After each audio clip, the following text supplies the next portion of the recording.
Watu wapige kazi manze. Kazi ni kazi. Kazi ni kazi. Kazi ni kazi. Kazi ni kazi. Kazi ni kazi. Kazi ni kazi. Kazi ni kazi. Kazi ni kazi. Kazi ni kazi. Kazi ni kazi. Kazi ni kazi.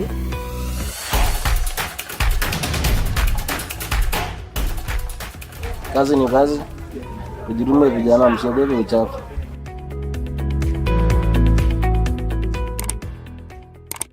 Mpenzi mtazamaji wa Pendo TV, nataraji kwamba malipopote ulipo hali yako nzuri. Karibu sana katika makala haya ya Kazi Nyanjani, ukiwa nami mtangazaji wako Alicia mwenyewe. Niko basi leo hii ni siku nzuri sana na kwamba jua limechomoza, shughuli zinaendelea kama kawaida. Niko katika maeneo ya Shanda ambapo nampata fundi wa viatu. Jambo, Protas, hali yako namna gani? Poa sana. Wewe ni jamaa ambaye amejizatiti katika shughuli zake za kikazi na atakuwa anatueleza ilikuwa namna gani mpaka akaweza kuamua kufanya hii biashara. Protas, hebu tueleze ilikuwa namna gani mpaka wewe ukaamua kuanza kushona viatu? Mimi mwenyewe nilikuja nikaona uchumi vile imekaa. Nikaja nikasema mwenyewe nikitafutie nikaa hapa pole pole kwa hii muti, nikipata hata shilingi 10, shilingi 5 niendelee kutumia kuliko kwenda kusumbukana mtu kunisumbua kwa poma yake kunisumbulia wakati hadi namfanyia kazi. Kwa hivyo ilikuwa ndio nini ambacho kiliweza kukuvutia mpaka kuweza kuamua kwamba hapana, wacha mimi niingie katika shughuli za kushona viatu? Nilikuja nikaona hali vile imekaa, uchumi ipo. Na baadaye mwenyewe nikitafutie ndio nipate vile. Wewe ni mkazi katika maeneo haya ama umezaliwa katika maeneo haya? Nimezaliwa hapa tu. Pengine basi tueleze tu historia kidogo tu. Hasa mtu anajiuliza, huyu Protas ni nani? Protas ni mimi mwenyewe, mimi ndio fundi hapa wa viatu. Na hapa mimi mwenyewe nimefanya kazi hapa jua kali mingi, lakini ndio mimi mwenyewe nilikuja nikajirudia nyuma nikasema nikae chini tuone mwenyewe kanifanye kazi yangu. Na ulipokuwa umeamua kufanya hii kazi, pengine unaweza ukatueleza ulikuwa na kama pesa ngapi hivi ambazo ulikuwa nazo, na ulienda katika training yoyote ama ni kazi tu ambayo ulikuwa unaona kwamba ni talanta yako? Sikuenda training yoyote, lakini hiyo ilikuwa tu kazi ya mikono yangu tu mimi mwenyewe tu, na nilikuwa tuna shilingi 3,000 peke yake ndio nilianzia hiyo. Ulikuwa na shilingi 3,000. Ilikuwa ni mwaka gani? Hiyo ni mwaka wa 2004. 2004. Ukawa na shilingi 3,000. Kuna mtu ambaye ulienda kuzungumza naye akakueleza kwamba Protas, ukitaka kufanya hii kazi unafanya hivi na vile na vile na vile, ukaweza kujifunza ndio ukaanza, ama wewe baada ya kuwa na shilingi 3,000 ulikuja tu na ukafungua kazi? No, kuna mwenye nduguja nikaongea naye kama mzazi, akaniambia badala kwenda kusumbukana na kutumbana na wenzako, kusukumana nao, kukosana nao bure, tafuta kazi yako, kaa chini mwenyewe ujifanyie kazi yako nipate vile unaweza fanya. Na ukiangalia sasa, tukirejea nyuma kidogo kabla sasa uanze kufanya hiyo kazi na hiyo shilingi 3,000, hiyo kazi nyingine ambayo umesema kwamba umeshafanya jua kali kadha wa kadha, zilikuwa na changamoto gani? Silikuwa mbaya sana. Kwa mzuri. Hazikuwa mzuri. Kwanza ulikuwa unafanya kama kazi gani hiyo? Ilikuwa pale kwa manamba pale kwa stage. Manamba. Nikakuja nikaanza nikakuaga tu nikakuwa shamba boy, kwanza kulimia tu kwa mashamba huko ndani. Nikaona ni ngumu. Si watu wanasema kwamba kazi ya manamba ni nzuri, kuna unapata pesa. Kazi ya manamba hiyo ni kazi ya kushikamana na watu hapa, nikaona hapana, nikae kuliko kuchomana na jua huko kabisa. Nikajirisha kwa yangu, sasa mimi mwenyewe nafanya kazi yangu. Hizo shilingi 3,000 nani ambaye alikupatia? Ni baba mzazi ambaye alikusaidia nazo ama ulichukua kama mkopo? Sikukopa, ilikuwa tu mzendi alinisaidia tu naye. Sasa baada ya wewe kupata shilingi 3,000, tueleze, ukakuwa na shilingi 3,000, ulianza aje? Nilienda pale nikatafuta viatu za kuuza tu za 50 pale sokoni. Sokoni pale. Nikakuja nikachukua pale sindani, nikasema sasa hii sindani vile najua kushona kiatu, nikaa pale nitashona ingine nikiuza zingine. Watu wakaanza kufurika. Ikakuwa sasa customer niko nao. Ukawa sasa uko na customer kuanzia mwaka 2004 mpaka sasa hivi. Na sasa hivi wewe ni mtu ambaye una familia? Familia niko nayo. Na unaweza ukasema kwamba hii kazi ambayo unashughulika nayo imekuwezesha wewe na familia yako kuweza kujikimu? Watoto wanasoma, mke namna gani? Pengine tueleze pale. Watoto wanasoma, kuna hata wenye wamemaliza kwa hiyo kazi hapo. Wangapi? 3. Wamemaliza? Wamemaliza form 4? Form 4 sasa hapo tuko boma pale. Na wengine? Wengine bado wako shuleni. Na mke pengine anashughulika na mambo gani? Yeye akotoka zake ni jua kati hapo, anapanda mboga yake huko akiuza huko kwa boma huko. Haya, unaelewa vile hali ya Kenya sasa hivi ipo. Ukiangalia hali ya uchumi imekuathiri kwa njia yote ama namna gani? Hakuna jenye sasa hivi nimefaidika kwa hiyo dunia sasa hapa. Naumia tu. Kuna kitu yaani nasema ukiangalia uchumi wa taifa letu la Kenya, uchumi umekuathiri? Umeniathiri. Umekuathiri kivipi? Ninahangaika. ukisema unahangaika, hebu tueleze msikilizaji akaweze, mtazamaji ambaye anakutazama akaweze kuelewa kile ambacho unasema. Sasa inatakana nielewe kwa sababu saa hii imebaki tu, kwa sababu nikitoka hapa nikienda pale kila kitu imepanda. Kwa hiyo kwa duka mpaka lazima niende na pesa yangu, kama iko cash ndio ninunue kitu kwa duka. Watoto kila kitu kimepanda. Na kama ungepewa nafasi ukaweza kuongea na viongozi wetu, maana viongozi wanasikia yale ambao unasema, ungependa kuambia nini, especially kwa upande na mambo na uchumi? Napenda hata kama naweza pata mmoja niongee naye, naweza penda kuje anisaidia niongezee kastoki kidogo hapo, nipate vile naweza pata vile naweza saidia hata jirani kando. Kwa basi miaka 5 ijayo unaona kwamba hii biashara yako itakuwa imefikia wapi? Itakuwa imesonga hapo kidogo. Itakuwa imesonga kidogo. Itakuwa vile iko hivi. Na pengine utueleze kwa siku nzuri wewe unaamkia hapa, unaanza kazi saa ngapi? Naanza kazi saa 1, natoka hapa saa 12. Saa 1 umeingia kazi, unatoka saa 12. Kwa siku nzuri ambapo pengine wateja wameingia wakaingia, unaweza kupata kama hela ngapi kama kwa siku nzuri? Kwa siku kama siku ikuwa tu mzuri.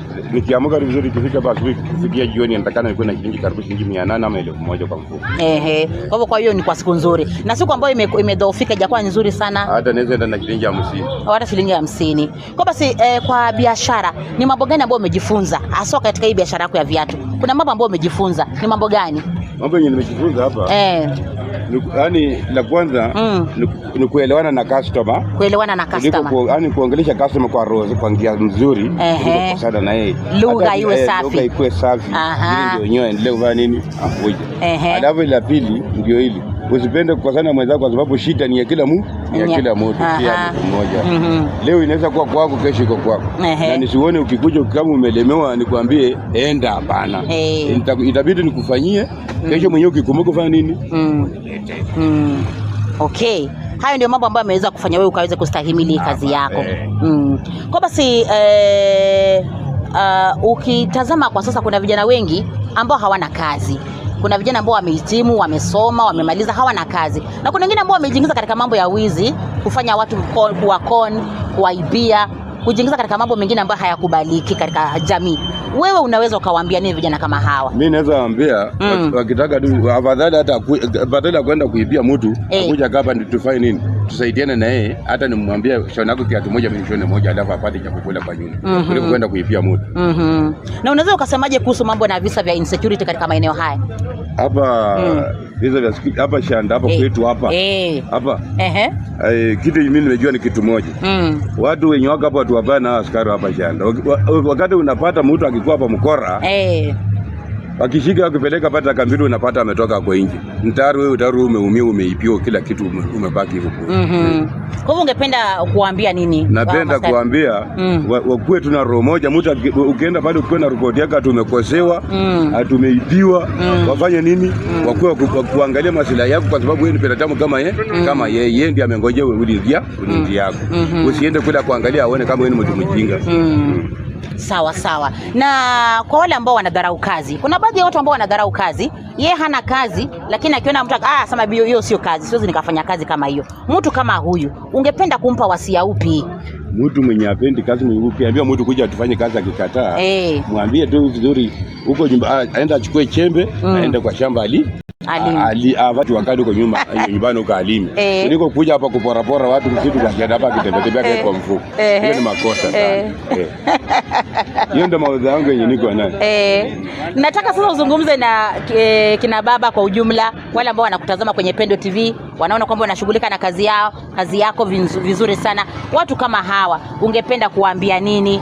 Na je, swali lingine kabla uzungumzie jambo hilo kidogo tu.